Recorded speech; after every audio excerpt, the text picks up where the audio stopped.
Hello, everybody, and welcome to Atheist Sunday School, your one-stop shop for everything Atheist Sunday and school. And boy, do we have a show for you today. Today with us is Landon Noll. The always intelligent, the always beautiful Landon Noll. Well, thank you very much, and good morning, good afternoon, or good evening, depending on your time zone and latitude. And I'm here with the Behold t-shirt. Yes. Behold. Yes, new t-shirt. It is very good. And until the end of the year, if you use the promo code BEHOLD, in all caps, just regular ass BEHOLD, you can get 20% off. 20% off, which means that you should buy. That you guys sound super loud right now. Well, I don't know, but he was shouting into the mic. Oh, okay, yeah, that freaked me out. I was like, I'm going deaf. Yeah, no. Okay, 20% off. That means that if you buy all of our t-shirts right now, you'll get them at a cheaper price than you otherwise would. So you might as well buy all of our shirts. That is a fact. All right, let's get. I will also point out that for the first time I see that there's an ad running on this Atheist Sunday School. Really? Thing. Yes. That's so you're obnoxious. Something's monetizing it. Yeah, well, that's something. It's running an ad. The ad's running, so we'll. It looks like it's running for. If I let it run, it'll run for 3.5 minutes. Or I can skip the ad, but I let it run for the full thing, so you guys get the ad credit. Wow, thank you. Thank you. I hope that none of our other viewers do that. All right, so let's get started with the 100-point show. Yeah, let's do it. Do it. All right, so I have a question for you guys. Yes. What was the collective name of the rulers fighting for the remnants of the empire after the death of Alexander the Great? Macedonians? The council? Wait, hold on. Apparently they can't hear Landon? Wait, you can't hear me? That's strange. He's showing up on everything. So hello. only when I mute Landon should he not be. Right. Yeah, I hope you don't hear him when he's muted. Please don't hear him when he's Well, muted. yeah, not when he's muted, but okay. That's weird. Hello. This is our first... So Justin says... Maya says that she hears Landon. Okay. So weird. I think we're good. Weird. Okay. But anyways, yeah, you're both wrong. Oh, good. Yeah. The answer is the Diadochi. Oh, I never would have guessed. Yes. After the breakup of, after Alexander died, the empire split up into 4 portions, and they were all fighting with each other. Mm-hmm. Yeah. Wow. So that's that. Well, here's my 100-point question.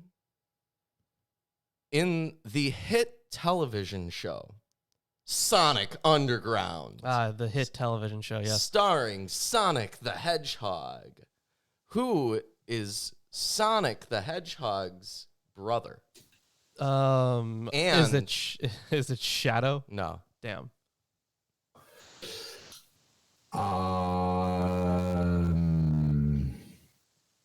I don't know. Is it Hedgehog? No, it is Manic the Hedgehog. Manic and the he Hedgehog. plays the drums. That's nice. We got a real musician over there. Oh, yeah. Yeah. All right, Landon, what is your 100-point show question? Well, relating to 100, as some people might know, I was in Australia, allegedly. And so I was going to talk about the things that are in the 100th east longitude. In fact, specifically, what countries are in the 100th east longitude? And to help you out, because I realize that might be a little bit of unfair question. I'll give you one of the 6 countries, and one of the 6 countries is Myanmar, or otherwise formerly known as Burma. So what are the other 5 countries that the 100th east longitude passes through? I'm going to say Portugal. Is that one of them? Portugal is east longitude. So remember, I mentioned I gave you the Myanmar as being one of the countries that the 100th east longitude passes through. Right. Building a map in my head, and I might be completely wrong about where Myanmar is. Is that in Asia? Or is that? Yeah. I thought that was in Yeah, it's Africa. Burma and maybe what's that stupidly populated place? Nepal? Not Nepal. The one Bangladesh. Bangladesh. Yeah, that one's So too far east? No. too far. Oh, Too far east. Let me think. Bangladesh is too far west. What was once known as French Indochina? No, that you know would be. how about Niger? I'm gonna say Russia. Yes, that's one of them. Yeah, because It's big. yeah, it's big. Yes, yes. Is it Kazakhstan or Uzbekistan? Those are too far west. Those are too far. Okay. Turkmenistan. Is it China? China's in there, maybe. China, yes, Okay. that's number 2. All right. Any of the Philippines? No. That's Would India be in there? That's too far west. Okay. Australia. That's too far east. Ugh. Man, he's bringing out a curveball, testing us on our Mongolia? geography. Does Mongolia work? Mongolia, yes, correct. Oh, wow. That's number 3. That's good. Okay. I think the last time I looked at like the longitude and latitude of a map was in elementary school. I mean, the last time I looked at it Is was Singapore in there? It's close, but Singapore's too small and Yeah, it Kind of doesn't quite reach. yeah. Okay. Yeah. And it's not Vietnam because no French Indochina. So Mostly mainland China. I don't know. I'm That's at a loss. from my own head, from what I Oh, remember. wait, hold on. Is it proper to say Antarctica? Well, that's not a country, I understand. Dun. and so it would Neither not was be Australia. considered proper. Though there are claims, there are territorial claims that have been put in abeyance by Australia, but so there are 2 more countries. I can give you those 2 countries, unless. So I guess since there were 5 countries available, 100 points would be for 20 points each, and so I guess as long as you get 40, right? Yay. And then who was the one that said Mongolia? Me, Chris. Hi. Yeah, Chris gets 20 points. Hooray. The other 2 that were missing was Thailand and Indonesia. I would have said Thailand or Indonesia, but I thought they were. Never mind. Too far east or something. Damn. All right. Well, that was the 100-point show. Yeah, it and was. now, let's hop into. I guess I shift those over to Australia. Huh, weird. All right, let's hop into announcements. Yes. So, Ruben, how is your video going? I know you got a computer again. Yeah, I got a so that's computer something. again, Yeah. but you still haven't brought me those screwdrivers that I need. Oh, that's right, the screwdrivers. Yes. No, I'm gonna check around and see if there are screwdrivers that Here? are the Yeah. right size here. Okay. And if there are, I'm bringing them with me. Whatever. By the way, Jonah Epstein did say Indonesia, so 20 points for. Congratulations, Jonah. Good job, Jonah. Good job. All right, kind of a couple of other things. We still have the alchemy drive going. We are at almost 470. We're gonna try alchemy once we hit 666. Yep. I am currently still working on the on the Council of Constantinople video. There's so much stuff to go over. Athanasius is just like in the middle of all this. And the thing is, he died before the council even happened, but pretty much everything leading up to it included him in some way.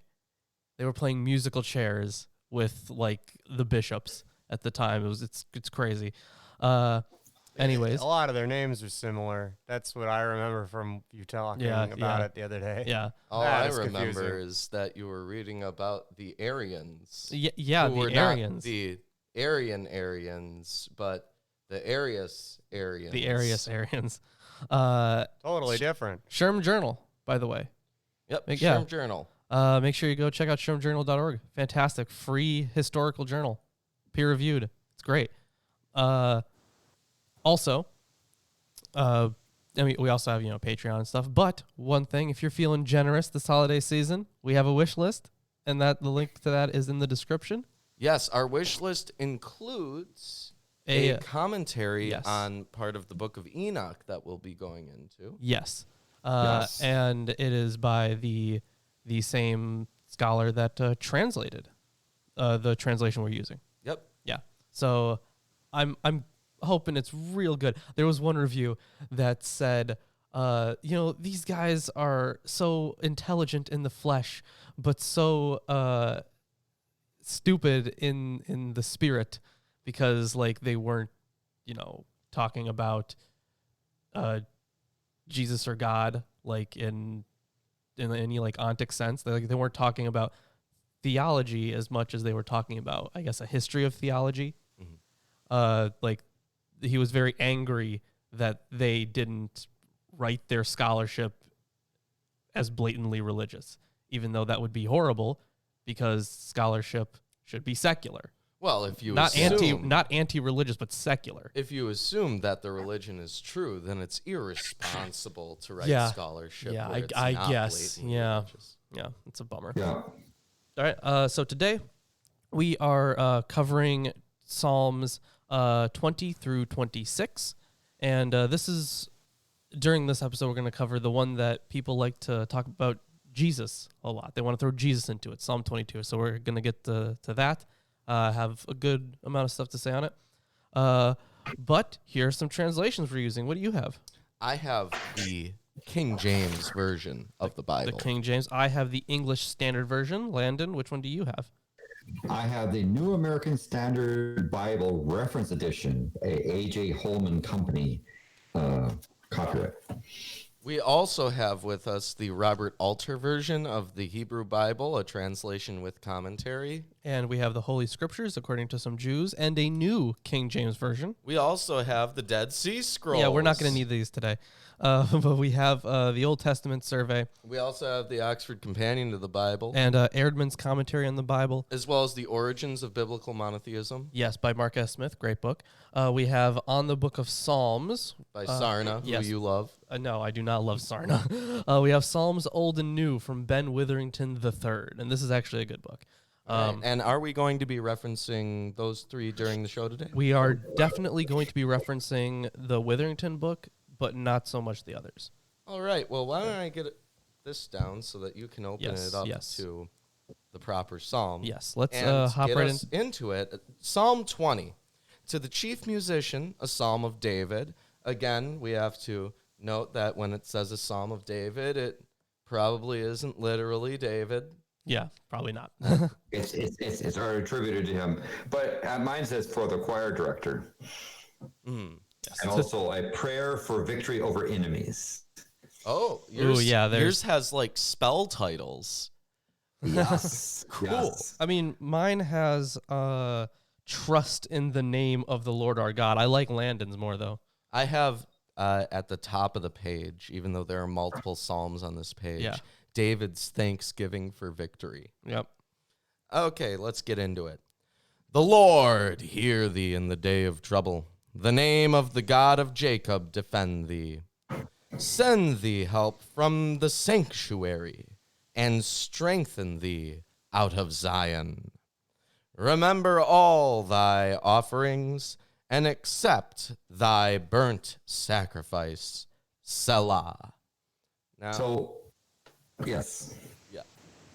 So what is that Selah thing? So Selah is like, as far as we can tell, vocal filler. Yeah. Like nonsense. It's vocal words. filler, eh? Yeah. But you said that yours had brackets around the Selah? Well, it has open brackets, Selah period, but no close brackets. That is very strange. Agreed. So that may be a call and response thing. It may be that while doing this, the guy was literally offering a burnt sacrifice, and after burning the sacrifice said Selah.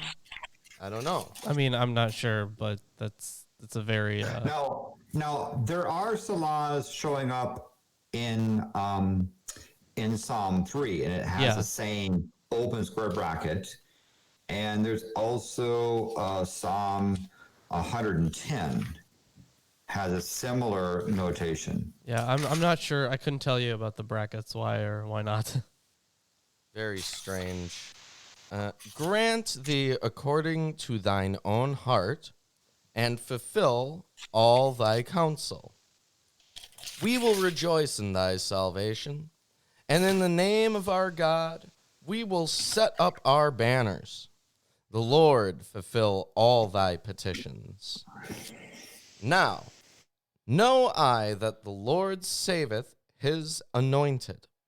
He will hear him from his holy heaven with the saving strength of his right hand. Yeah, so let's just take a note of some of the imagery here. Right, we have the right hand. We have some of the phrasing: the anointed, the king, the right hand, the banners, a lot of military terminology. Now, with anointment, there is a recipe for oil in the Yes. Torah where they would literally anoint people with Sure. the oil. Yep. And, so by the anointed, they are probably referring to the Jewish people who participate in these religious rituals. This one specifically, I believe, is talking about the king. Mhm. Yeah, because with all the imagery, he's the guy that's ruling the charge. Right.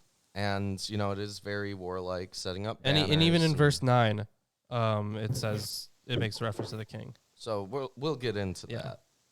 that. It says, some trust in chariots and some in horses, but we will remember the name of the Lord our God. Well, that's not going to work out very well for them because chariots are God's kryptonite. Only if they're iron. Iron chariots, that's the deal. Yeah. Only if they're iron. They are brought down and fallen, but we are risen and stand upright. Save, Lord. Let the King hear us when we call. So the King here is supposed to be God, right? Because why else would they say that? Save, Lord. Let the King hear us when we call. Well, it could be both, So- honestly. It's pretty unclear. Because, So you one could also thing call is him the that- king. Because he's the anointed Yeah, one. 'cause in my version, there's an alternate commentary that says, or, "O Lord, save the king, answer us." Da-da-da.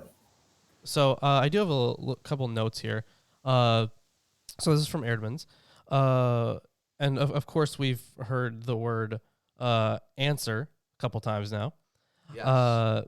So when we consider that the keyword answer is also used at the beginning of the second strophe, we have verse 6, becomes clear that everything in the psalm hinges on the prayer to the Lord and the answer expected of him.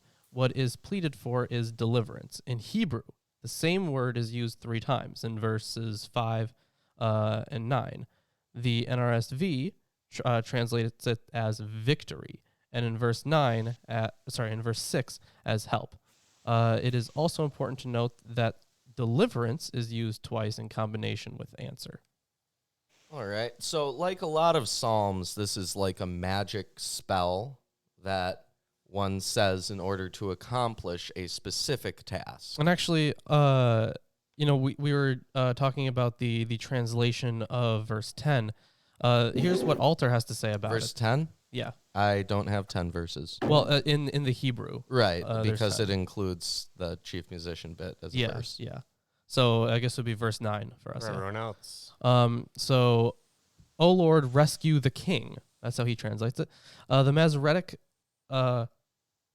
cantillation marks placed a full stop at rescue, thus turning king into a vocative in opposition with Lord. This construction, however, produces an uncharacteristically unbalanced line, 2 beats in the first verset and 4 in the second. In keeping with all the indications in the poem that this is a royal psalm, it makes better sense to have the king here at the end as the direct object of the verb rescue. One should note that the psalm exhibits a neatly concise envelope structure, beginning, answer you on the day of distress, and here concluding with answer us on the day we call. So again, that would lead credence to the alternate thing of saying, "Oh Lord, save the king," Yeah, pretty much. as Jonathan has also indicated in the chat. Yes. That is the end of Psalm 20. If you're enjoying this stream, give us a like, etc. That'd be cool.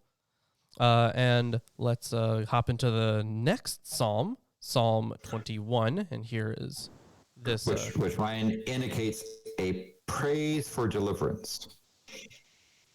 Yes, mine says, the king rejoices in the Lord's strength. I'm sure he does. And let's just keep in the back of our heads the imagery that is being used here and how it relates to the psalm we just read, or some of the specific phrases. Yeah, there's a bit in Eerdmans here that I'll go over once you get, into it. Sure. To the choir master, a psalm of David. O Lord, in your strength the king rejoices, and in your salvation how greatly he exults. You have given him his heart's desire, and you have not withheld the request of his lips. Selah. By the way, my edition says, and Salah says, pause, crescendo, or musical interlude. Yeah. It's kind of like what you were saying, Ruben, before the show. Right. Yeah. So, like the previous psalm, this is a royal psalm. Yeah. Altars, it announces itself at the very beginning as a royal psalm. There's no definite article in the Hebrew before king, but biblical poetry fairly often alludes the article. Talking to the mic, buddy. Yeah. Strength has a military sense in many psalms, as does the parallel term rescue, which implies something like extricating a person or an army from enemies who have appeared to have the upper hand. That's noteworthy. Also, on that, Eerdmans says that Psalm 21 resembles Psalm 20 in many respects. Yep. The king plays a prominent part in both. There's striking repetitions, e.g., heart's desire and victory. Yeah, or all the help, verbal parallels. which we went over a little bit before. So it's kind of like a continuation. It's well placed. Yeah. Let's continue, though. Yep. For you meet him with rich blessings. You set a crown of fine gold upon his head. He asked life of you. You gave it to him. Length of days forever and ever, which is not to be understood as immortality, but just like, bountiful, and your days are plentiful, and, Yeah, Eerdmans remarks, the Lord gives him life and length of days forever and ever. This does not imply immortality or life after death in the New Testament sense of the word, but refers to a long, fruitful life, or even more likely to a continuous, stable dynasty. Yeah. Yeah, just like to say that it's saying that salvation in verse 1 is actually really a victory. Yeah, and, this is in line, I think, with the dynasty remark. It's more in line with the previous promises that Yahweh made in Genesis, right? And it's also more in line with the dynastic promise in 2 Samuel. Yes. Yeah. Obviously. Yeah. His glory is great through your salvation. Splendor and majesty you bestow on him. For you make him most blessed forever. You make him glad with the joy of your presence. For the king trusts in the Lord, and through the steadfast love of the Most High, he shall not be moved. So the Most High, it says in altars, for the king puts his trust in the Lord, through Elyon's kindness, he will not fail. And altar also says that it's possible to construe this clause to mean through Elyon's kindness or keeping faith, that will not fail. Right.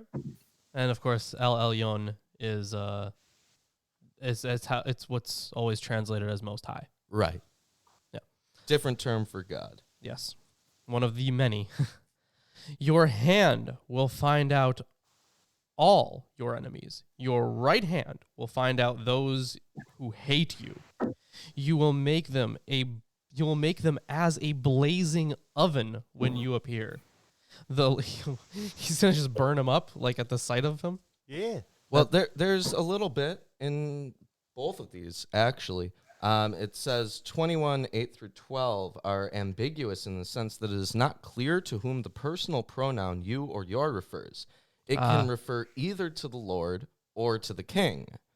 In all probability is meant to be ambiguous in order to illustrate that the king's enemies are also the Lord's enemies. Right, that would make sense. Alter says, until this point, the second person singular pronoun has been addressed to God, and the king has been referred to in the third person. From this point, it is the king who is addressed, although in verse 10, God is invoked in the third person as an agent of destruction. All the verbs refer to future acts of routing the enemies, whereas in the first half of the poem, the victory is invoked as a recently accomplished fact. Perhaps the poet meant to say that the king, already empowered, will go on to future triumphs of this nature, even though the possibility suggests itself that two different psalms, verses 2 through 8 and verses 9 through 13, have been spliced together. Yeah, that would also kind of make sense, honestly. So anyways, yeah, he's going to show up and they're going to burn up or whatever. The Lord will swallow them up in his wrath, and fire will consume them. You will destroy their descendants from the earth. And, oh yeah, there's that ambiguity. And their offspring from among the children of man. Though they plan evil against you, though they devise mischief, they will not succeed. So back in verse... Hold on, I'm just going to finish this quickly. For you will put them to flight. You will aim at their faces with your bows. So Alter says, the verse back here Sure. says, you will make them like a fiery kiln in the hour of your wrath.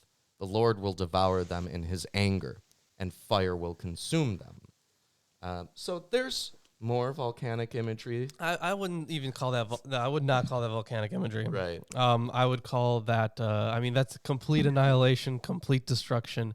And I'm sure burning people was a way to kill a whole bunch of people. Probably. Alter says about this, in the hour of your wrath. Yeah. The Hebrew appears to say literally in the hour of your face. But face is sometimes used elliptically to mean grim or hostile face, angry aspect, and that meaning makes sense here. The cantillation marks of the Masoretic text put Lord, Yahweh, together syntactically with wrath, in the hour of your wrath, O Lord. That construction, however, introduces confusion by having two different referents for you in the same sentence. It is preferable to understand Yahweh as the subject of the first verb in the next clause, devour. So, I mean, that kind of harkens back to when we were reading about Moses going up to the mountain and he sees God and his face is radiated and he needs to have this veil or whatever. Thank you. Yeah, Jonah. Chris Hansen wants to know our location. Yeah. Also, you read the ultraviolet radiation. You know, the veil stopping the UV. Yeah. Also in verse 13, it says, "For you will make them turn back with your bowstring you aim at their face." And you didn't read verse 14, but it says here, the literal anatomical reference is to the back of the shoulder.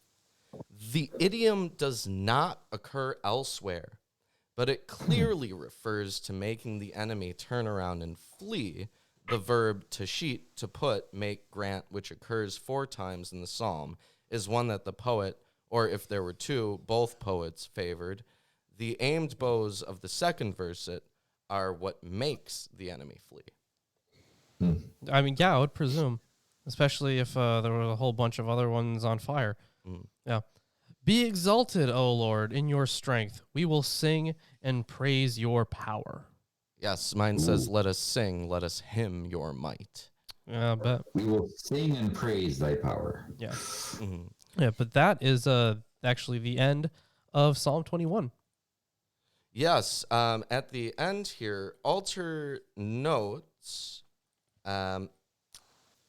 because the first verse started, well, the second verse started, Lord, in your strength the king rejoices. It ends with, loom high, O Lord, in your strength. He says here, this phrase marks the closing of the envelope structure, for the psalm begins with Lord, in your strength. The poem then concludes with the thanksgiving formula, let us sing, let us hymn, which I guess is a common formula. I mean, we've kind of seen that a few times already in Psalms. Yeah, a little bit. At the end here of the Erdmann section of 21, it says it's impossible to reconstruct the exact cultic, e.g. a coronation ceremony, or historical context, e.g. a victory feast after a war. From its contents, this psalm reflects the close relationship that exists between the Lord and the king, and the fact that the king's authority and the future of God's people are totally dependent on the strength and loving kindness of the Lord. But Erdmann's, I don't think anywhere in here denotes the same thing that Alter does, where Alter says that it may have been two psalms broken up into different pieces. Yeah, yeah. Although we're definitely gonna, Erdman's does have a good amount of stuff on Psalm 23 when it comes to that. Yes. Yeah. But next, let's go in to Psalm 22. This is a fun one. A lot of people, there's so much stuff in the New Testament when it comes to the Passion narrative, where it seems like verses are directly taken, like when they were writing the Passion narratives, they would take this psalm and like take direct verses out of it in many cases, and I think they used this as like a template for their Passion narrative. Erdmann's just denotes Psalm 22 as one of the individual laments. Yeah. So Yeah, it's not. and you're referring to the general Catholic Church's passion process, not necessarily Mel Gibson's latest film. Right. All right. So, Landon, I believe that is you. All right. So Psalm 22, a cry of anguish and a song of praise. For the choir director, the hind of the morning, a psalm of David. So at the beginning here, right away, Alter says to the lead player on Ayaleth Hashahar, a David psalm. And what he has here on Ayaleth Hashahar, the name elsewhere means morning star, or literally dawn doe. One assumes it refers to a musical instrument of some sort, or alternatively to a melody. But it may not be. Who knows? Who knows? So yes, but that's sort of, I guess, the hind of the morning, or the end of the morning process, I guess, would be the from. Anyway, so verse 1. My God, why hast thou forsaken me? Perhaps because it doesn't exist, but that's just a theory. So this is something that Jesus says. Yes.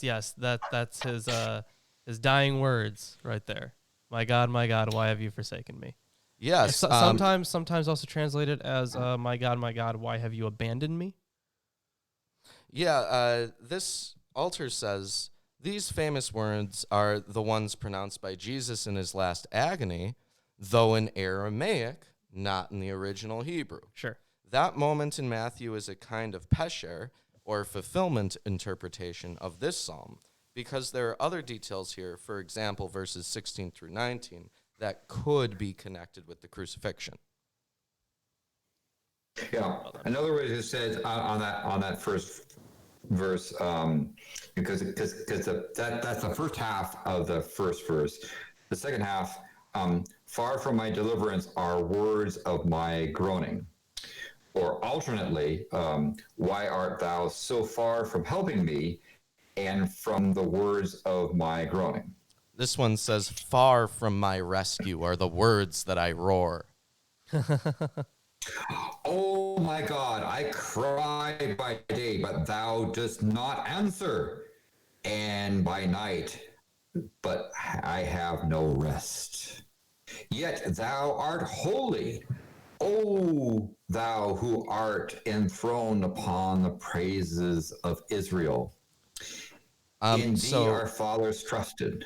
Okay. Before you get into the next verse, on verse 4 or 3, depending on if you have the Hebrew or not, it says, and you, the Holy One, enthroned in Israel's praise. Alter says, this whole verse looks oddly out of place. Indeed, it lacks the parallelism and the rhythmic regularity of a line of poetry. Yeah, so Witherington has some stuff on the second half of that first verse, actually. Okay. So the psalmist is clearly terrified by his God-forsakenness, especially because he is beset by a fierce and powerful foe. Verse 1b reads literally, far from help, or helping me, are the words of my roaring. Even his most vehement shouting seems useless, stressing how far away God seems, not even hearing the psalmist's strongest cries. There's the Thoth Al-Kam says That was Jesus a quote, is simply quoting the beginning of Psalm 22. But when you take a good amount of the other Passion narrative and how a lot of verses were taken from this psalm and others as well, I think that the gospel authors were using some of the psalms to construct their narrative. Well, thinking about it, if there were a historical Jesus who did say these words, which there probably... I think there was a historical Jesus. I don't know if he said these words. I don't think he... Right. We have no idea. But if there were... It would make sense for someone raised in that culture, basically a rabbi, to find himself in such a situation and think, oh, this is kind of like that one Kind of like that. Yeah. I mean, it would make sense. Sure. Yeah. And by the way, it says, I see it in the chat. Hi, Elias, fake name. You're very, very self-referential name there. I liked it. It's J.K. Rowling. Yeah, absolutely. Anyway, so we were at the end of verse 3 that said, O thou who art enthroned upon the praises of Israel. In thee our fathers trusted. They trusted, and thou didst deliver them. To thee they cried out, and were delivered. In thee they trusted, but were not disappointed. But I am a worm, not a man, a reproach of men, and despised by the people. All who see me sneer at me. They separate with the lip, they wag with the head, saying, commit yourself to the Lord, let him deliver him, let him rescue him, because he delights in him. Yeah, so there's a good amount of stuff we can definitely talk about for these couple verses here, especially for verse 8. Yeah, because yours says saying, Alter says, all who see me do mock me. They curl their lips. They shake their head. Yeah. Who turns to the Lord, he will set him free. He will save him, for he delights in him. It doesn't say that they're saying that. Yeah, it's kind of different there. We can also check altars, or not altars. We can check the Septuagint version. Okay. Yeah. So let's see, verses 8 here. All who saw me mocked me. They talked with the lips. They moved the head. He hoped in the Lord. Let him rescue him. Let him save him, because he wanted him. That's a lot of pronouns. Not exactly quite sure even who they're referring to. Do they use mocked instead of mock? Yeah. All who saw me mocked me. But yeah, that's also found in the Gospels. Right. This verse, yeah. So there's Not exactly consistency in the tense form of the words, right? Yeah. Between translations, at least. Yeah. Which is strange because you'd figure that anyone who's studied the grammar of any language in that language would be able to denote present, past, and future tense. Sure.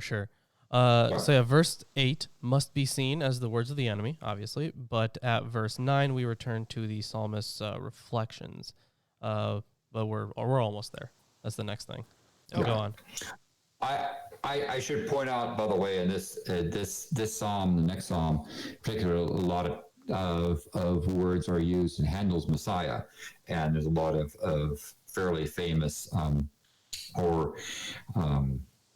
oratory in that thing taken from the text. And I believe Handel's Messiah probably used the King James Classic edition for its phrasing. Anyway, so verse 9, yet thou art he who dost bring me forth from the womb. Thou dost make me trust when upon my mother's breasts. Upon thee I was cast from birth. Thou hast been my God from my mother's womb. So in the Hebrew, there are two terms for the uterus that alternate in these lines that are transferred as womb and belly in Alter's version and other versions. Yeah, and it should be clear that this isn't like a literal thing. Right. Yeah. They didn't think that God had a womb. Yeah. Yeah. Or did they? I don't think they did. I know. Yeah, definitely we're dealing with masculine deities at this stage. Yeah. So verse 11. So the next stanza is a 8 verse set.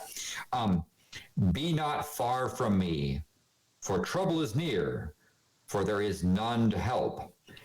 Many bulls have surrounded me. Strong bulls of Bashan have encircled me.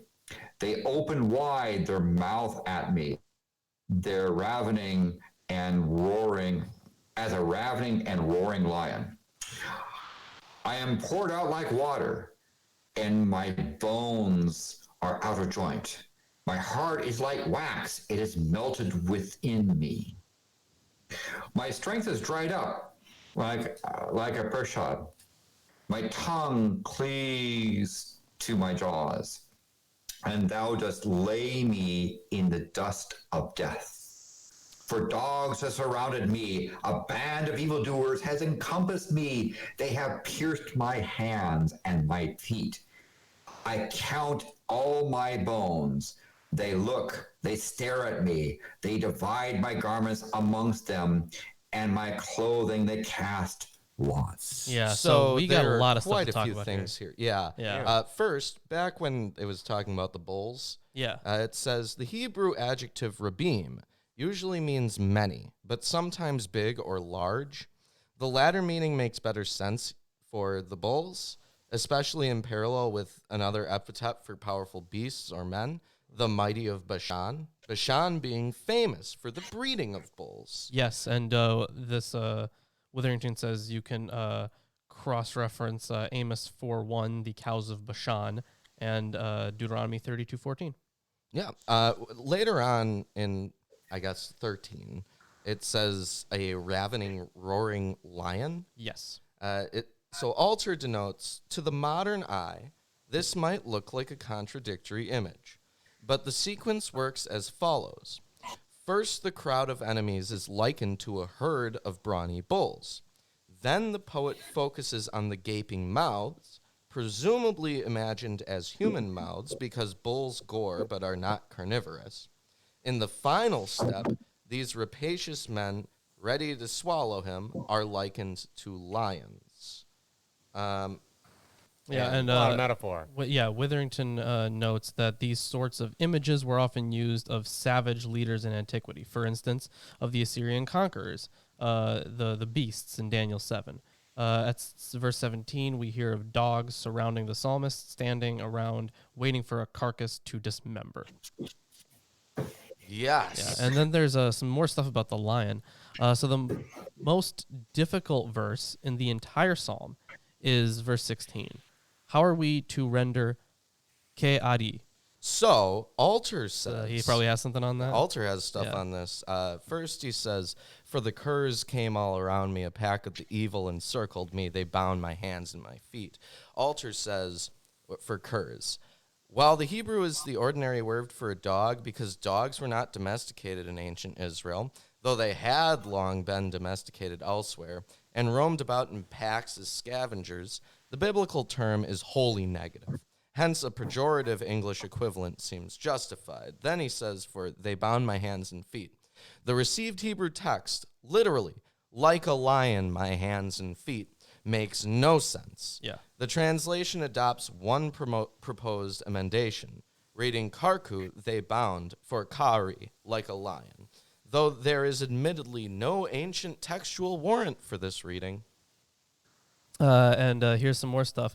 Its obvious sense is like a lion, but how does that relate to hands and feet? John Calvin points out that if we do render it literally, then we must supply the verb from the previous clause, encompassed or beset. The Septuagint at this point has "they pierced my hands and feet." It is important to note that the New Testament cites this verse and mentions the nailing of Jesus' hands and feet only after the resurrection. Now, if the original psalm text had read, "they pierced my hands and feet," then it is surprising that no evangelist cites this verse in their passion narrative. Thus, I suggest that we take it in its most natural sense and translate, "like a lion, they beset me, hands and feet." That is, all around or completely. The image could be of hands and feet being gnawed or mauled. Since the lion metaphor had already been used, it is natural to see a development of it here. And verse 21b can be seen as a transitional, not least because after it we simply have praise for God and His mighty works. Yeah. Yes. And also, I should mention in verse 18, where it says, "They divide my garments amongst them, for my clothing they cast lots." That's used in the New Testament as a reference to the crucifixion narrative, where there was a plainly, Roman guards basically gambling for his clothes. Exactly. Cast lots for his clothing. Yes. All right, so verse 19. "But thou, O Lord, be not far off. O thou, my help, hasten to my assistance. Deliver my soul from the sword, my only life from the power of the dog. Save me from the lion's mouth, and from the horns of the wild oxen thou dost answer me." So, on this section that you just read, it says "But you, O Lord, be not far, my strength to my aid, O hasten," in verse 19. It says, for my strength. The Hebrew term eyalut is an unusual epithet for the deity. Some have argued that it brings out the etymology of the ordinary word for God, El. It has even been suggested that the term may play on Ayaleth in the superscription of the psalm. Further, it says, for the dog, the power of the dog. The literal sense is from the dog's hand. But because dogs don't have hands, the translation adopts the extended sense of hand. Yeah, that would make sense, yeah. So, the next stanza, 3 verses. "I will tell of thy name to my brethren. In the midst of the assembly, I will praise thee. Yet who fear the Lord, praise him. You are descendants of Jacob, glorify him. And stand in awe of him, you descendants of Israel." So hold on. I just want to make this note here. So if we interpret this to be like a Jesus thing,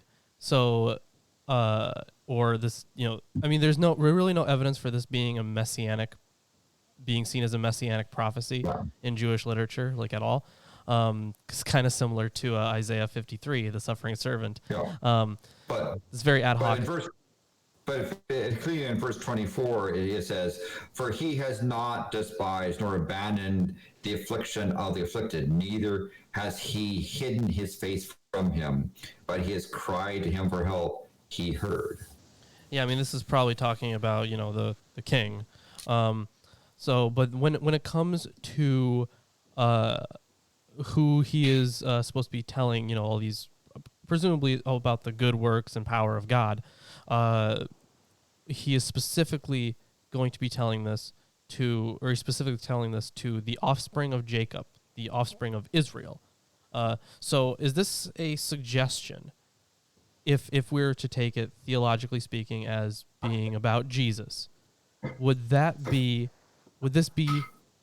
like would this be an argument for Jesus just wanting Jews to listen to him?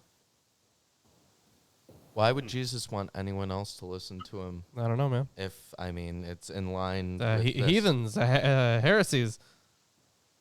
Yeah, I mean, Well, some parts of the Talmud. Yeah. The usual apologetics likens the new church to the proper Jews, that the old Jews were kind of cast aside as being, fallen, and they also the whole thing about being Christ killers and so forth. Right. The narrative of the New Testament sort of says, well, the Christians are the new Jews and the old Jews because the old Jews failed. It's kind of that. That polemic that comes forward. So having something like this, where they go and they take this psalm and they make reference to Jesus, is also they're quite easily dismissive of the references to Israel at that time. And also, David is seen as kind of like a Christ-like figure in that sense from the New Testament. I mean, like Jesus was supposed to be, the last Adam. There were plenty of ways to refer to him the same way they refer to David. Yeah. Yeah, and the house of David in Bethlehem and so forth. So, Yeah. so it's not surprising that a New Testament interpretation and a Christian interpretation of this would be to ignore some of the Israel references. Yeah.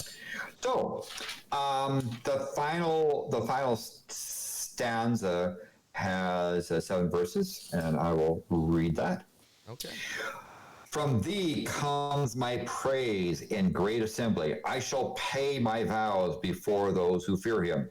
The afflicted shall eat and be satisfied. Those who seek him will praise the Lord.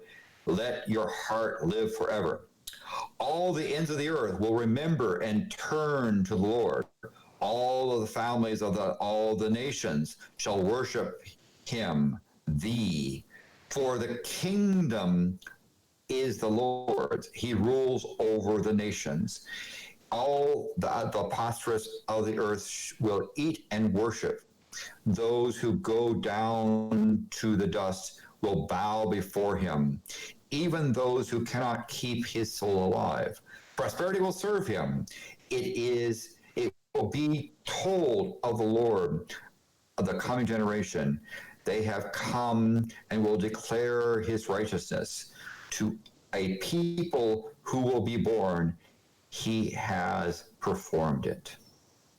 There's a lot to go into there. So why don't we start back towards the earlier part that you read? Because Alter has a note here. He says, yes, he will bow down all the netherworld's sleepers. Yep. Before him will kneel all who go down to the dust. Now, there are multiple references to dust being referenced to death Right. here. But he says here, the received text seems to say, they ate and bowed down, aklu wehistau, which does not make much sense. The translation adopts a commonly proposed emendation that involves merely a respacing of the consonants and one change in a vowel. Ak lo hishtahwa. This inclusion of the dead among God's worshipful subjects is unusual because a reiterated theme in Psalms is that the dead, mute forever, cannot praise God. Right. See, this would make sense if this were like part of an Enochic tradition. It says further, perhaps the poet, having imagined God's dominion extending to the far ends of the earth, also wants to extend it downward against common usage into the very underworld. The Masoretic text continues to be incoherent here. Yeah, I mean, this is probably, way older Yeah. than the Enochic literature. Yeah. But And the Masoretic text reads, Kol dishne aretz, all the fats of the earth. The translation assumes a widely accepted emendation, Kol yeshne aretz, for the last word aretz, meaning both earth and netherworld.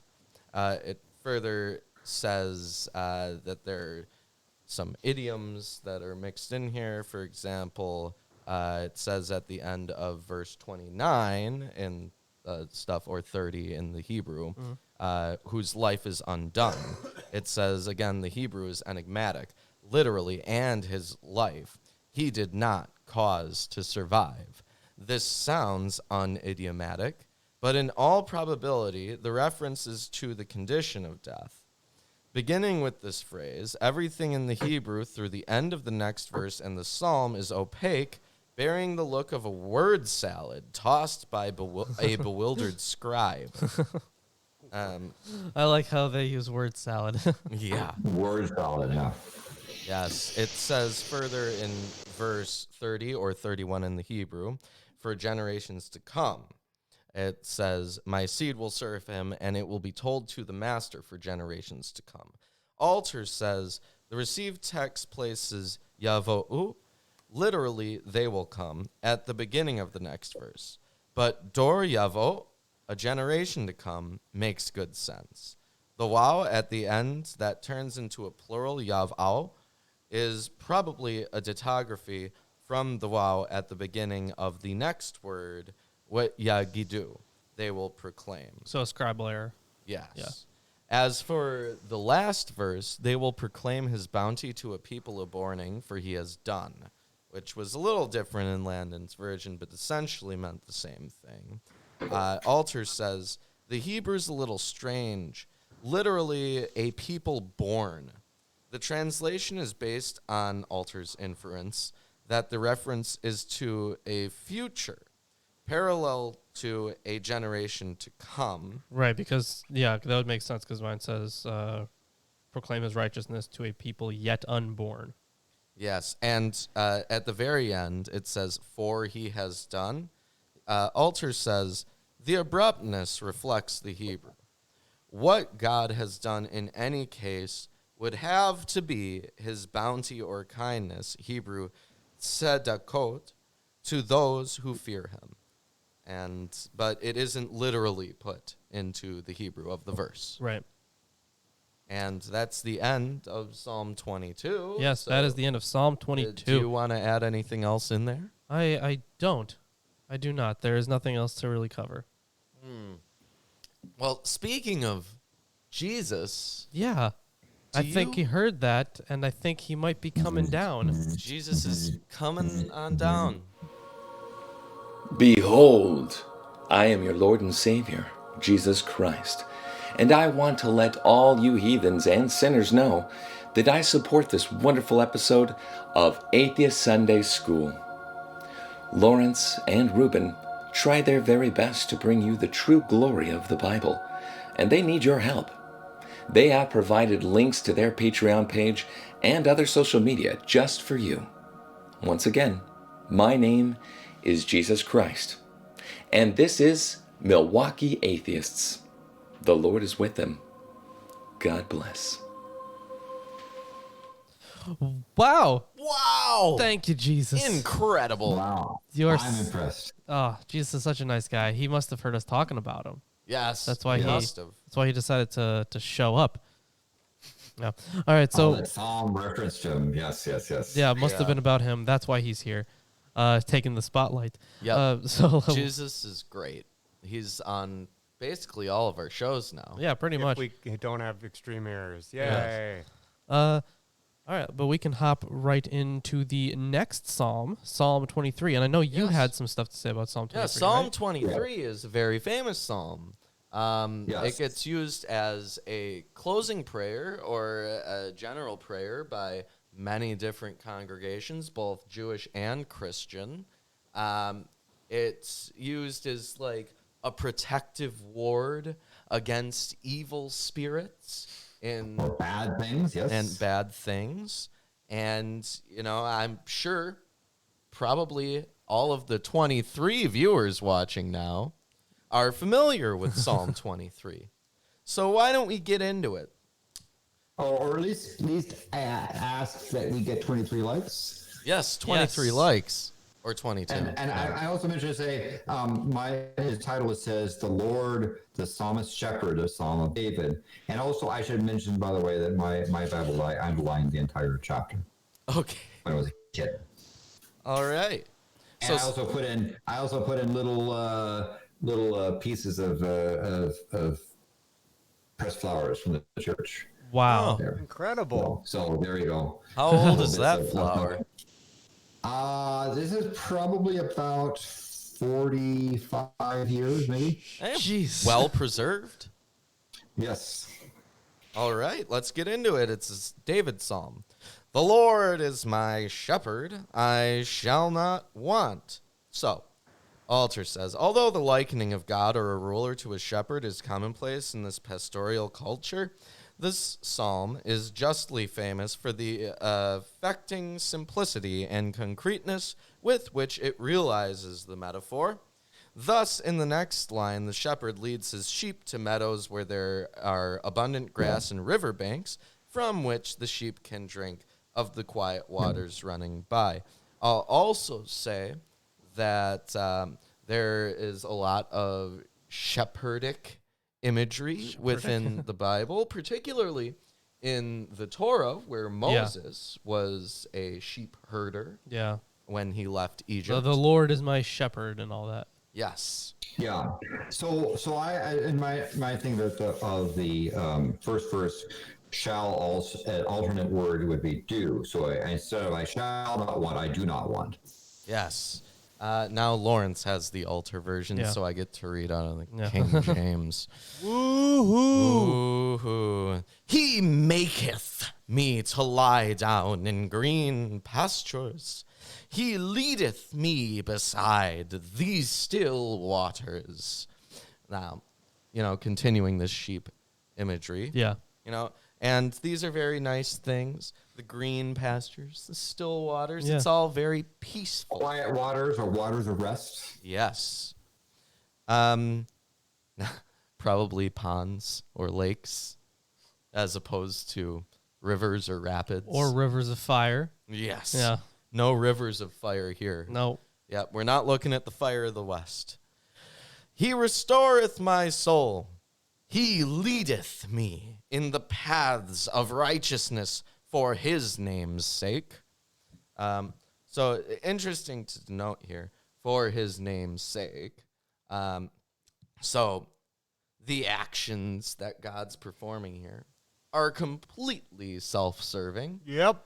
There is no illusion that the author has where God is doing this for the author's sake. Yes, master. I'll do what you want. I mean, goodness to this guy is the same as being like in the presence of God and whatnot. Yeah, and he says he restoreth my soul, right? Yeah. He restoreth my This soul. guy's a zombie.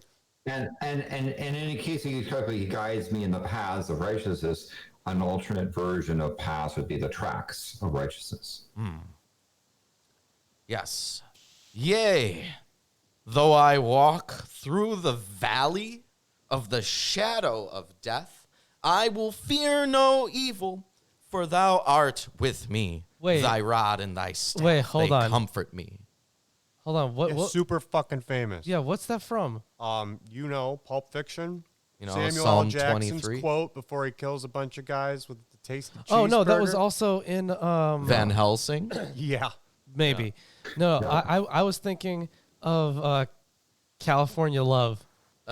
It's used in a lot I of told things. you, this is one of the most quoted. But But the valley, their alternate word for valley of shadow of death is the valley of deep darkness. And rather than feel no evil, fear no harm. Sure. It's an alternate. Sure. Now, in the Enochic tradition, as we covered on Friday, Apocryphal podcast. yes, there is a literal valley with shadowy pits. Yes. And this is Sheol, right? Now, this psalm predates. Yes, but this isn't Sheol. Right. No, but it could be a Sheol. valley that borders Sheol. No, because this In the shadow of death. So just generally an unsafe place. Okay. Or possibly a reference to a place that is literally close to Sheol. Sure, but if you're thinking about all Metaphorically, maybe. when you're thinking of all the metaphorical imagery in this psalm already, it's pretty unlikely that this author was thinking of Sheol. Right. Yeah. But No, but I was. I know you were. that's an interesting synchronicity that we got there with the I like those. Enoch. Yeah. And the reference to the rod and staff, it's God's presence that allows this person to keep their cool when in this situation. Thou preparest a table before me in the presence of mine enemies. Thou anointest my head with oil. My cup runneth over. The cup probably being a reference to wine. Yeah, wine or just Water. when you fill your cup, things are fruitful, bountiful, stuff like that. Yeah. So it's all bountiful stuff. The oil, obviously, not the cheapest thing And you produce. You moisten my head with oil. That's altars. The verb here, deshen, is not the one that is used for anointment, and its associations are sensual rather than sacramental. Oh. Etymologically, it means something like to make luxuriant. This verse then lists all the physical elements of a happy life: a table laid out with good things to eat, a head of hair well rubbed with olive oil, and an overflowing cup of wine. Yeah. Yeah. Surely goodness and mercy shall follow me all the days of my life, It will, but don't call me Shirley. and I will dwell in the house of the Lord forever. Now, that's the house of the Lord. We're probably not talking about literally staying in the temple in Jerusalem forever. Well, here's if it's a Psalm of David, there is no house of the Lord. There is no house of the Correct. Lord, right? Yeah. So we know that it's impossible that David would have written this Right. because it was his son who built the damn temple. Yeah. But here's the thing. So I think in verse 6, it surely could be sort of like only goodness and lovingness will follow me the rest of the day of my life, and I will dwell, or actually return. Actually, it's probably a better use of the word, in the house of the Lord for the length of days rather than forever. But So, like, historically speaking, when before they would have had a centralized temple, they had high places. So maybe this could be in reference, not necessarily to calling those temples, or I'm not sure about the exact translation of that, but when it comes to where by Mike. Okay. Yeah. I'm trying stuff like muting him when there's too much noise. Okay, And yeah. letting you hear it even though it's muted. Give me a break. Okay. Audio is weird. All right. Anyways. First guest show. We get testing. Yeah, I couldn't hear myself, so I thought I was like, Ooh, just that not was there. weird. Okay, I must have muted you by accident. Okay. Anyway. I muted again. Okay. Just leave it that way. Trust me when I pushed the wrong button. I didn't mean to do that Oh my one. God. Okay. What was I even saying? Right. Okay. So it's the presence of the Lord.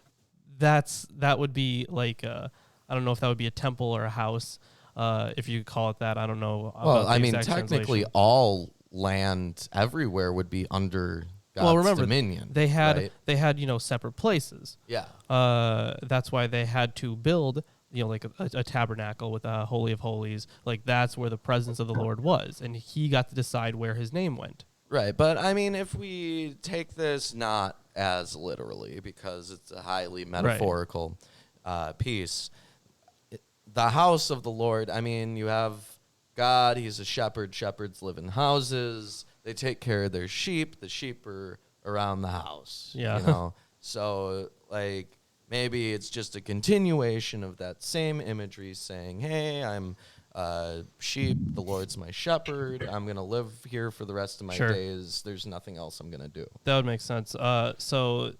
According to Erdman, the expression "I shall dwell in the house of the Lord," that is, in the temple, should not be understood in such a way that the poet of Psalm 23 was a priest or a Levite, but it is a continuation of the host metaphor and describes the lasting relationship that exists between the petitioner and the Lord and the protection that the petitioner receives from the Lord.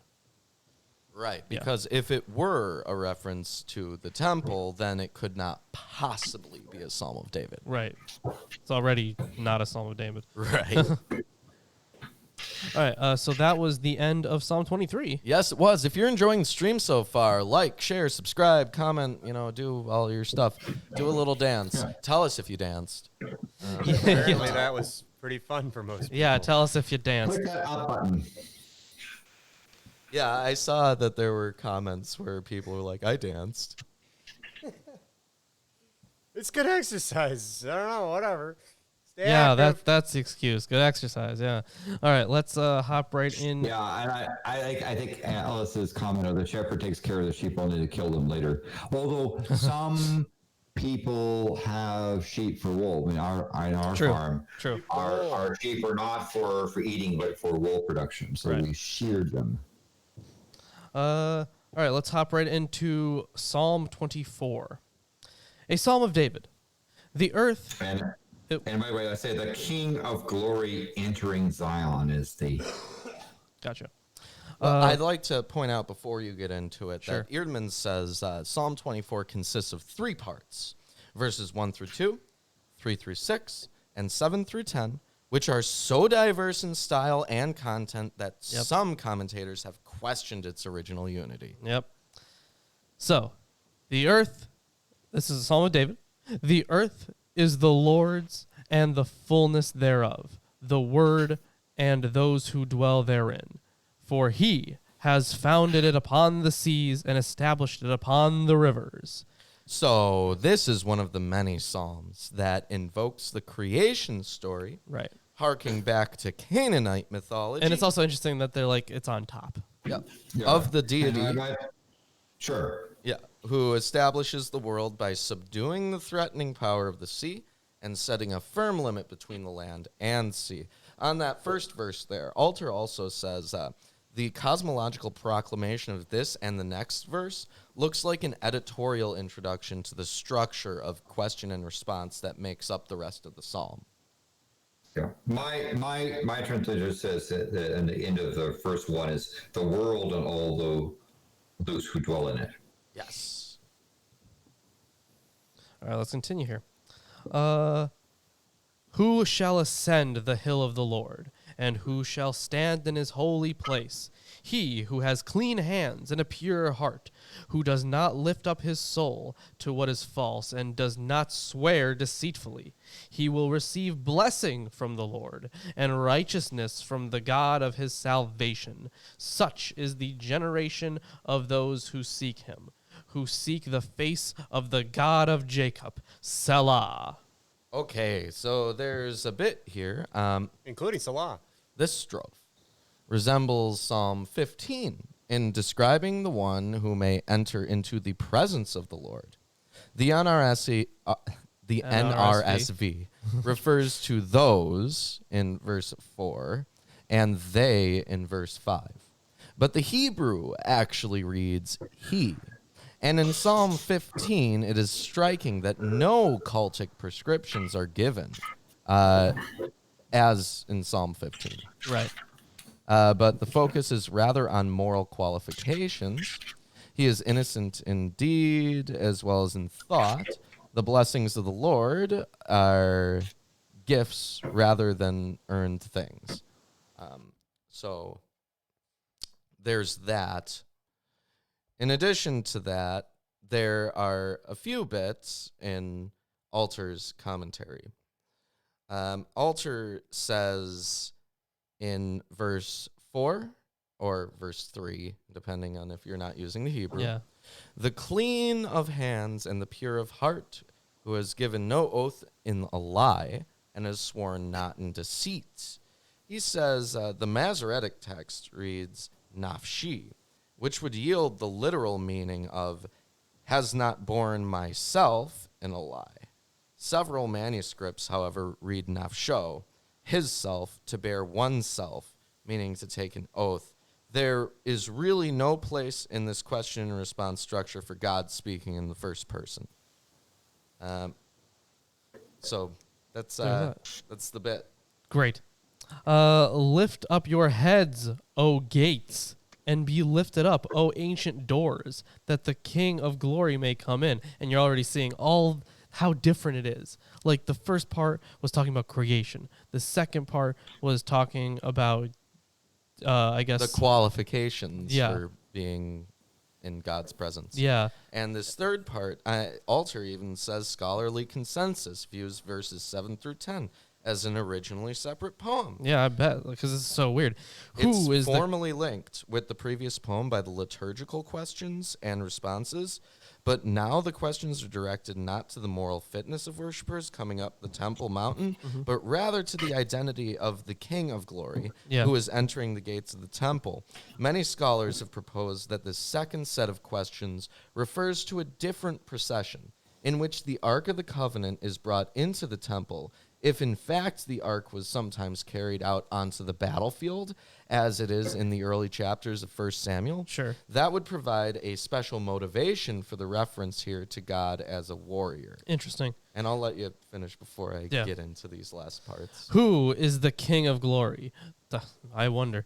The Lord, strong and mighty, the Lord, mighty in battle. Lift up your heads, O gates, and lift them up, O ancient doors, that the King of glory may come in. Who is the King of glory? The Lord of hosts. He is the King of glory. Selah. And there's again a lot of use in Handel's Messiah. There's actually a famous aria with that. Actually, literally quoting that. Yeah. So Good classical music there. on this last bit here, there's some in Eerdmans and some in Altars. I'll go over both. He says there are obvious similarities between the second and third strophes. Both sections concern an entrance, the first being the entrance of the righteous into the presence of the Lord, and the second being the victorious entrance of the Lord. As indicated, rhetorical questions fulfill an important role in both sections. In Hebrew, the same verb stem is used for lift up and receive in the second strophe and lift up in the third strophe. These similarities in word repetitions bring a close connection between the two strophes, although it cannot be ruled out that the three strophes have divergent origins. The psalm in its present composition forms a coherent and meaningful whole. The function of the psalm could be to stress the kingship, the glory, and the power of the Lord, and to spell out the consequences thereof for the people of the Lord. Now, Alter says about verse 9 or 8 in the non-Hebrew. Just to be clear, you have 3 books in one big stack there, and they're all open. Yes. Okay. Alter says, lift up your heads, O gates, and lift up eternal portals. In a manner appropriate to the liturgical occasion, as a refrain, the language of the 2 preceding verses is repeated almost verbatim. It is verbatim. It is in keeping with the original biblical occasion of the psalm that later Jewish tradition should have adopted it to be sung when the Torah scroll is about to be returned to the ark and carried around the congregation. This does occur. I've been there. That's classic irony, Ruben. Yes. Like, you couldn't say verbatim.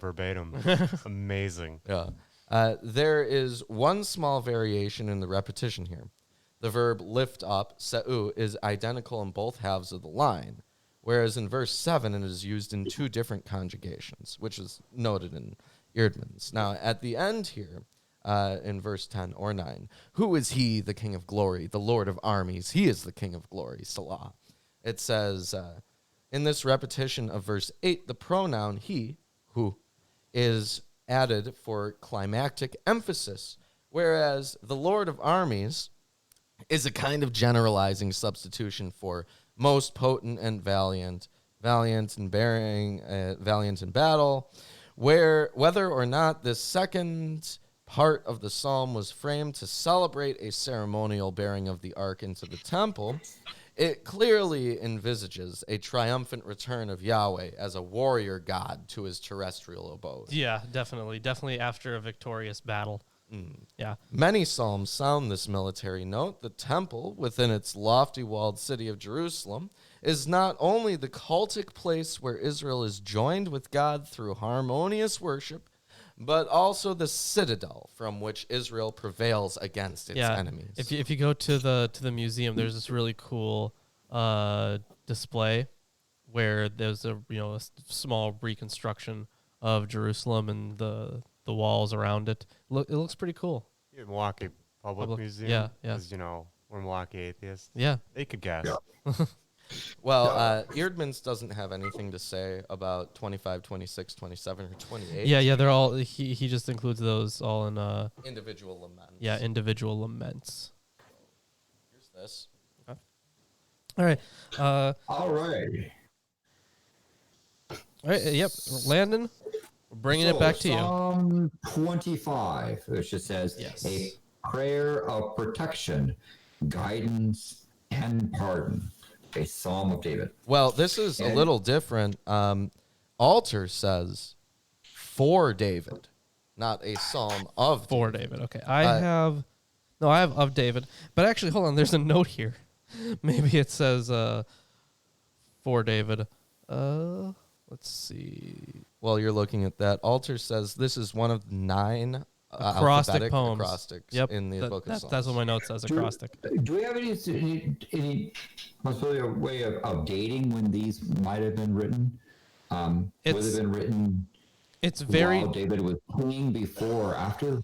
it's very difficult to know when some of the specific psalms are written because they rarely have anything historical that we can tie them into. Yeah.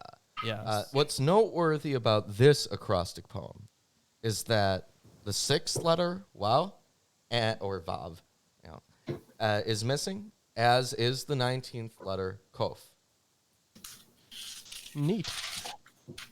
So let's get into it. Yeah. All right, and so this psalm this chapter is broken up into 5 stanzas. So I will pause between each stanza. So, Sure. Okay. Verse 1. To thee, O Lord, I lift up my soul. O my God, in thee I trust. Do not let me be ashamed. Do not let my enemies exult over me. Indeed, there is none of those who wait for thee will be ashamed. For those who deal treacherously without cause will be ashamed. Yeah, so those classic ancient like the way ancient poetry is written, like in those colas, where So- there's for you shall be put to shame, and then you shall be ashamed. Let me not be put to shame. Yeah, shame. At the beginning there, it said you lift up my soul. Here it says I lift up my heart.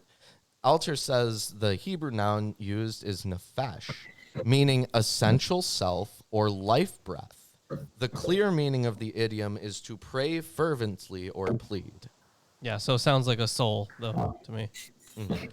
And I thank you kindly, Andrew, for your comments there. I'm trying to give some majesty to this, otherwise poetry. All right, so 2nd stanza. Make me know thy ways, O Lord. Teach me thy paths. Lead me in thy truth and teach me, for thou art the God of my salvation. For thee I will wait all day. Remember, O Lord, thy compassion and thy loving kindness, for they have been from of old. Do not remember the sins of my youth or my transgressions. According to thy loving kindness, remember thou me for thy goodness' sake, O Lord. So in this section, Alter really what he has to say about it is that The genre of the psalm is supplication instead of the usual central emphasis on the acute distress of the speaker, of which there are some strong expressions in the poem.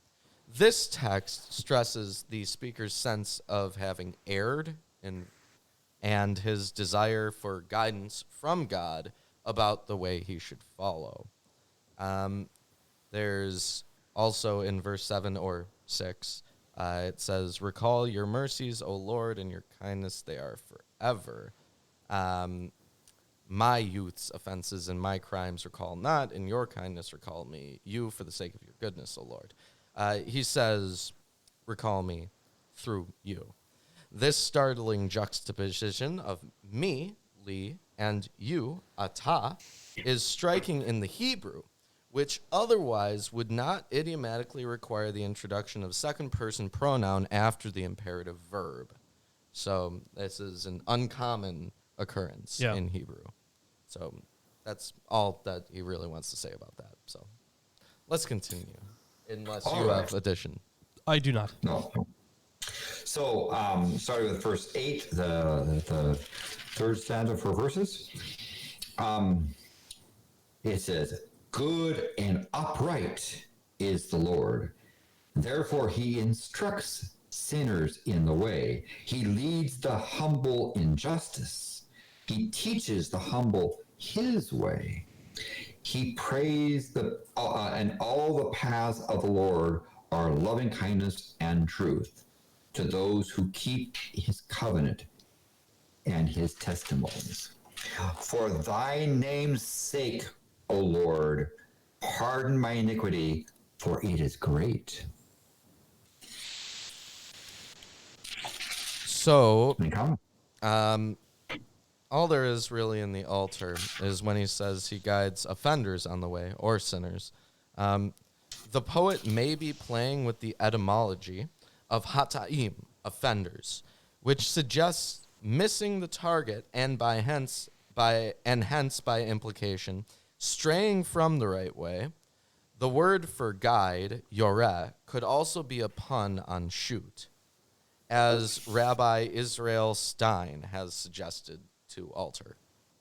So I don't know Rabbi Israel Stein. No, me neither. But he suggested that the word for guide could be a pun on shoot. Great. I really have no other comments, but this is kind of, the stuff we've seen, about being in God's favor. Kind of goes along the same lines. Yeah. Yeah. All right, let's continue. And I'll mention commentary back on Paris 0650. It is true that some people that raise sheep kill the sheep in their, as they get old. However, particularly for certain breeds, the wool of very elderly sheep, because they continue to produce wool until they die, is actually highly valued. And so more in modern sheep raising and wool raising, the older sheep are actually highly valued and allowed to live. At least that's what we did for our flock. Is the sheep Speaking as one who has had to deal with sheep far too many years in my life. Is it because the wool is finer, or like? Yeah, and also the lanolin is matures different from the baby lambs to there. So the oils that are involved in those pelts are much better. Mm. In some cases, at least to some people. Okay. All right. So the fourth stanza, 4 verses. "Who is the man who fears the Lord? He will instruct him in the ways that he should choose. His soul will abide in prosperity, and his descendants will inherit the land. The secret of the Lord is for those who fear him, and he will make them know his covenant. My eyes are continually towards the Lord, for he will pluck my feet out of the net." So rescue. Yes, for he draws my feet from the net. The metaphor, frequently used in Psalms, is taken from the nets used to trap birds and small game. Sure. There isn't really much to say on anything that. else Yeah, on this he's section gonna of rest the you. altar. There are a few comments in the altar version on the next part. Great. Yeah. So the fifth final stanza, which is 7 verses. Turn to me and be gracious to me, for I am lonely and afflicted. The troubles of my heart are enlarged. Bring me out of my distress. Look upon my affliction and my trouble, and forgive all my sins. Look upon my enemies, for they are many. They hate me with violent hatred. Guard my soul, deliver me. Do not let me be ashamed, for I take refuge in thee. Let integrity and righteousness preserve me, for I wait for thee. Remember Israel, O God, out of his troubles. Yeah, my translation says, "Redeem Israel, O God, out of all his troubles." Mine says, "Redeem God, Israel, from all its straits." Okay.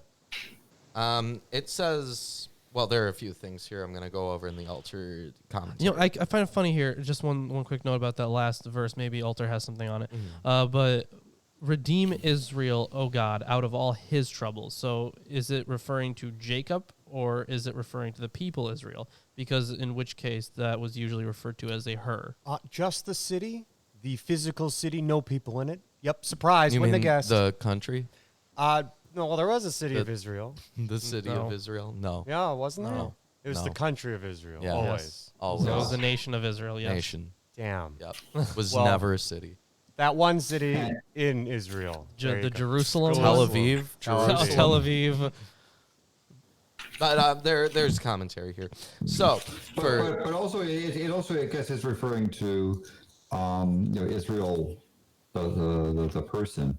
Also on that same set, there's a reference to Psalm 120, 130 verse 8, where it says, "And he will redeem Israel," which says, or remember Israel, from all his iniquities.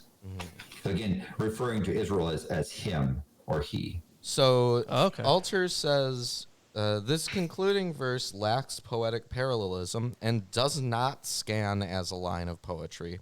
The national theme, moreover, has until this point not been evident in the psalm, which is spoken from the perspective of an individual. For both of these reasons, one suspects that the verse was added by an editor as a conclusion from a repertory of stock verses. But there's a little bit on the earlier stuff. Now, it's an acrostic poem, but it's missing qaf. So for verse 18 or 17 in the non-Hebrew, see my afflictions and suffering, this verse and the next one begin with the letter resh. It is a plausible scholarly conjecture that instead of the verb re'eh, see, at the head of the verse as we have it, verse see my affliction and suffering, there was originally another verb beginning with the missing letter qaf, perhaps kashov, or hearken to. Furthermore, for verse 20 or 19 in the non-Hebrew, this it says, "Let me be not shamed." Alter says this repetition just before the end of the phrase from verse 2 or 1 marks an envelope structure, a form, as we have seen, that is abundantly used in Psalms. Now, there's a further comment about the King James Version of the Bible by yes. Alter. Oh, boy. So let's look at this. In verse 21 of the Alter version, it says, "May uprightness, wholeness preserve me, for in you do I hope." Now, in the 20th verse, because it's not Hebrew, Right. I think, of the King James Version, it says, "Oh, keep my soul and deliver me. Let me not be ashamed, for I put my trust in thee." Alter says, the King James Version's integrity and uprightness is a good literal. It would be read the one that you just read from the King James. Just read the next one. Yeah. let integrity and uprightness preserve me, for I wait on thee. So I guess it is 21 in the King James. That's interesting. It says the King James Version's integrity and uprightness is a good literal rendering of the Hebrew tom wayosher, but is unfortunately arrhythmic because tom and yosher are synonyms. The two terms combined may in any case be a henediatus. Henediatus. I don't know what that is. Never even heard that word. Two nouns bracketed to convey a single concept. Well, that's what that is. Okay. Yielding in the sense here of absolute integrity. Gotcha. And that's all Alter has to say about. All right. Well, that Yes. that is the end of Psalm 25. We have one more psalm to do. If you guys are enjoying the stream, please drop a like, subscribe if you haven't, share this around, all that stuff. Up button. Yeah. Yes, get some more people in here. That'd be fun to have a little party on a Sunday. Yeah. I will say in the end of the furthermore on that last verse on Psalm 25, Psalm 130, reading over that short psalm, it's also its final verse, and he will remember Israel for all his iniquities or redeem. That it's a similar sort of addendum onto that thing. You look at the poetic structure of Psalm 130. Verse 8 is sort of tacked on, just like verse 22 appears to be tacked on to this thing. Mm-hmm. So now, I guess Psalm 26, which my title says a protestation of integrity and a prayer for protection, a Psalm of David. Yeah, this has been interpreted as a Thanksgiving psalm. Yes. A little late. Sorry, guys. Yeah, sorry, Bible. Sorry, Bible has to catch up. Well, Yeah. let's get into Yep. it. All right. Psalm 26, the Psalm of David. Judge me, O Lord, for I have walked in mine integrity. I have trusted also in the Lord. Therefore, I shall not slide. Very Job-ish. Yeah. Yeah, by the way, but mine translated the first word is vindicate. I rather than judge. also have vindicate, but alter actually has judge. Huh? Yeah. Well, Indicates pretty cool. okay.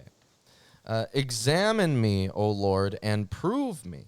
Try my reins and my heart. For thy loving kindness is before mine eyes, and I have walked in thy truth.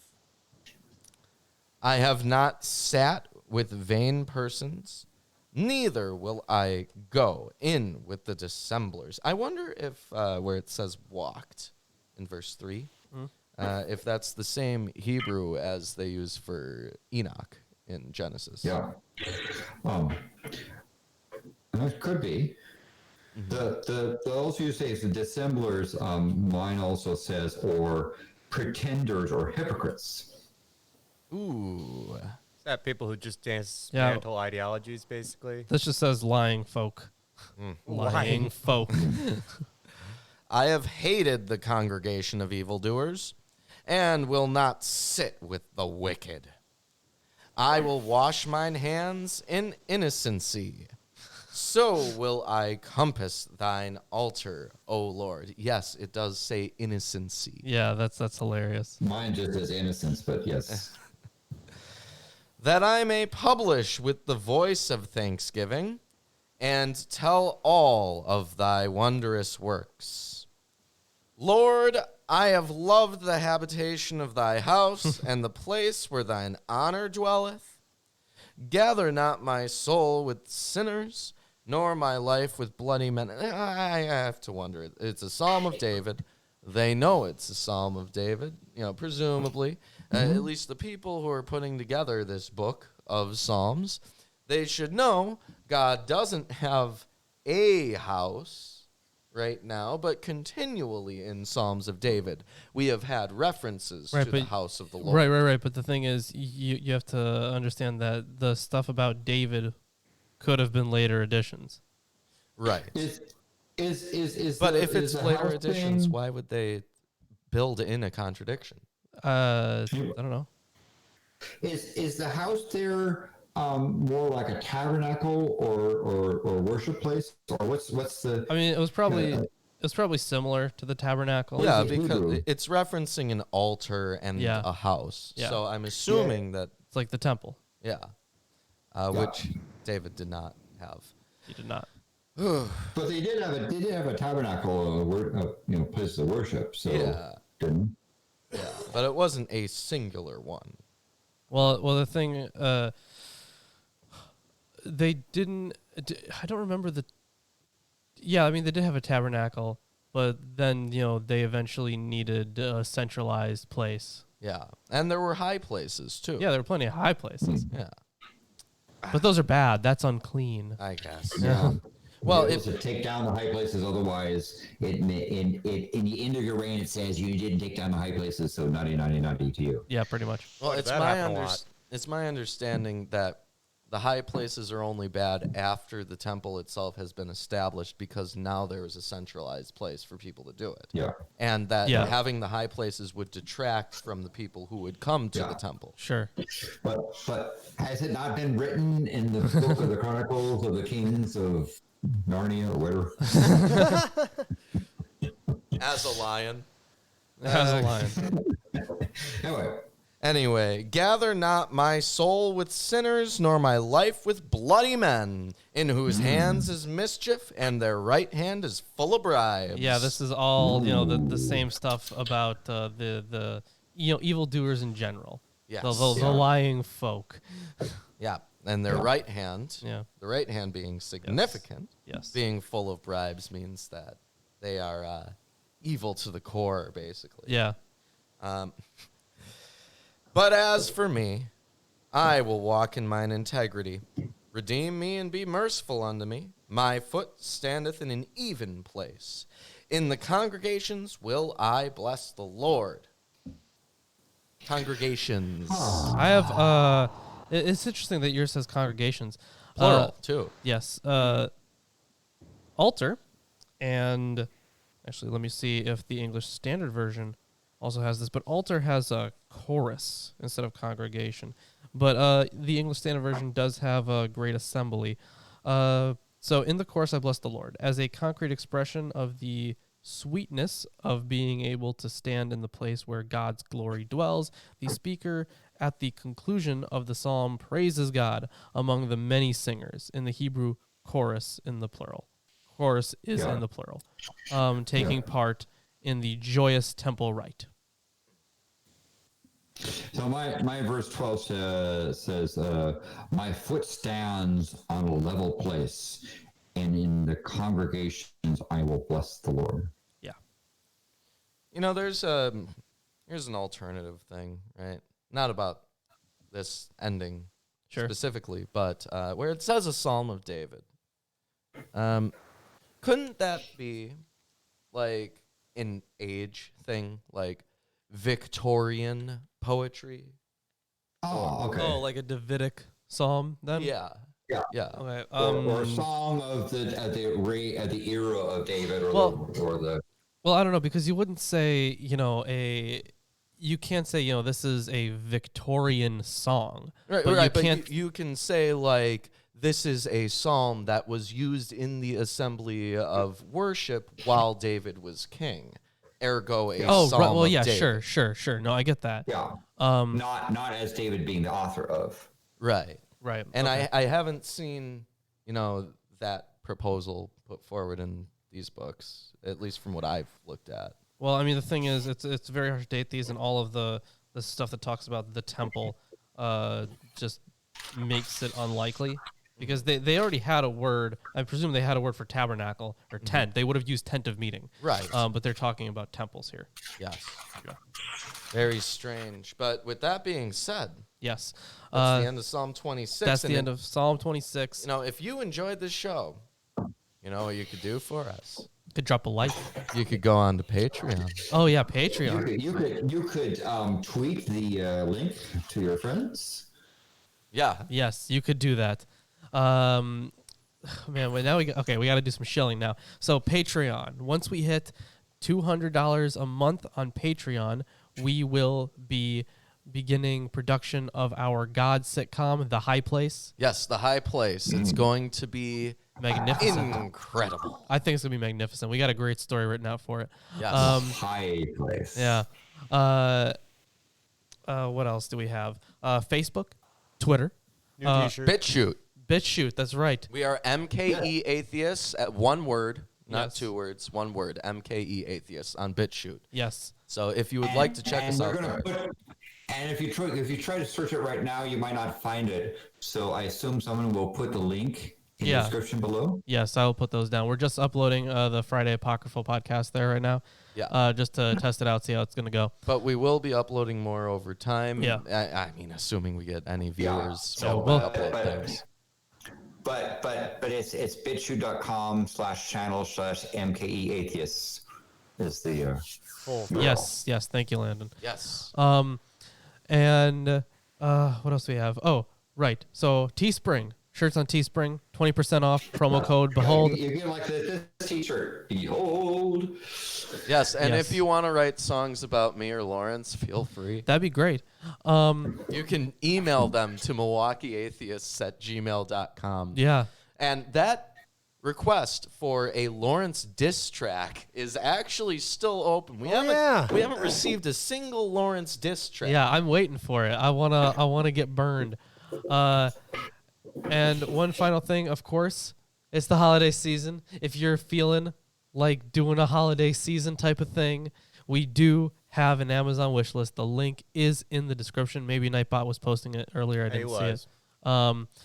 So we have a lot of cool stuff on there. You get us something, we'll read it, make a video using it probably. Yeah, and if you get us that commentary on the similitudes of Enoch, Yes. we would appreciate that because then we can use it on our Friday Apocryphal podcast every Friday. Yeah.